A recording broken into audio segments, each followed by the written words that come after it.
बिहार। जब भी बिहार का नाम आता है तब लोगों के बीच में सिर्फ यही ख्याल आता है कि गरीब, लेबर, मजदूर, hard worker and more IAS and IPS producer state. क्या बिहार पहले से ही गरीब राज्य था? क्या बिहार को गरीब बनाने के पीछे पॉलिटिशियंस का हाथ है, या बिहार के लोगों की वजह से ऐसा हो रहा है? क्या है इसके पीछे का असली रीजन? आइए समझने की कोशिश करते हैं आज के इस वीडियो में। हिंदी, इंग्लिश, ज्योग्राफी, म्यूजिक और पॉलिटिकल साइंस।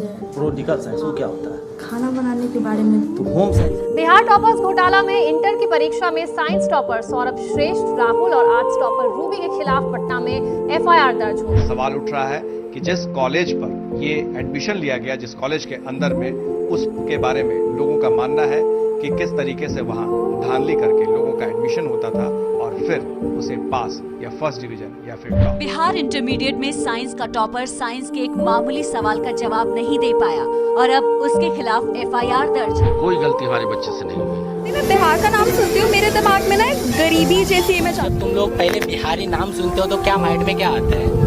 मैंने मैं दो चीज देखा था। एक तो उसका है ना अनपढ़ लोग होता है, दूसरा उसका आईफे लोग होते हैं, मतलब आईएएस आईपीएस। हमारा 10 रुपये ऐसा आया था।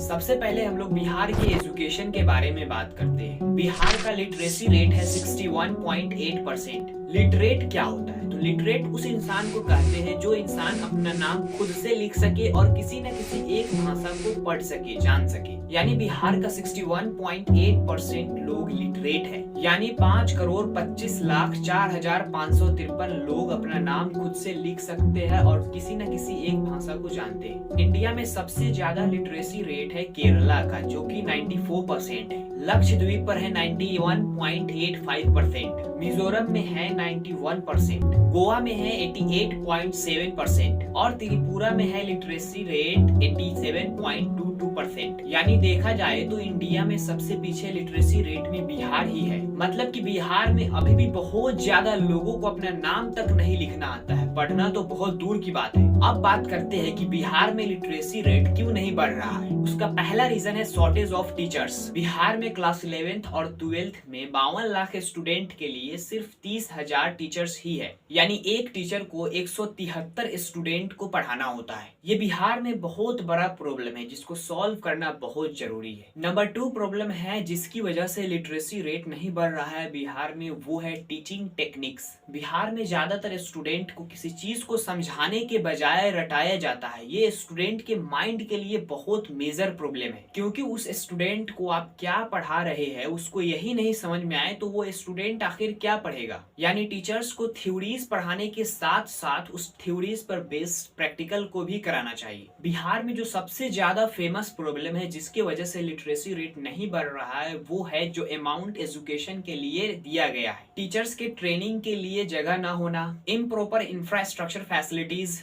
इस तरह बहुत सारे प्रॉब्लम्स हैं। इन्हीं सारे प्रॉब्लम की वजह से बिहार का लिटरेसी रेट भारत के सभी राज्यों में सबसे पीछे है। बिहार का आधा से ज्यादा पॉपुलेशन पॉवर्टी लाइन से नीचे ही आता है, यानी बिहार का आधा से ज्यादा पॉपुलेशन गरीबी में जी रहा है। विकिपीडिया की माने तो बिहार को एक गरीब पिछड़ा राज्य बनाने के पीछे विदेशी आक्रमण और घटिया पॉलिटिशियन के पॉलिटिक्स का कमाल है। बिहार में ज्यादातर पेरेंट्स को अपने बच्चों को डिग्री दिलाने से मतलब रहता है, ना कि उसका एजुकेशन कैसा है उससे। इसलिए मेरा एडवाइस है उन सारे पेरेंट्स को जो किसी भी राज्य के क्यों ना हो, वह अपने बच्चों को डिग्री के पीछे ना भगा के एक्सपीरियंस और नॉलेज के पीछे लगाए तो उसके पास डिग्री खुद ब खुद आएगा। इन सारी चीजों को देखने के बाद यही लगता है कि बिहार को इतना पीछे ले जाने का कारण है politicians, parents, teachers and non updated publics. आपको क्या लगता है किसकी वजह से बिहार इतना पिछड़ा राज्य है? कमेंट करके अपनी राय जरूर बताएं।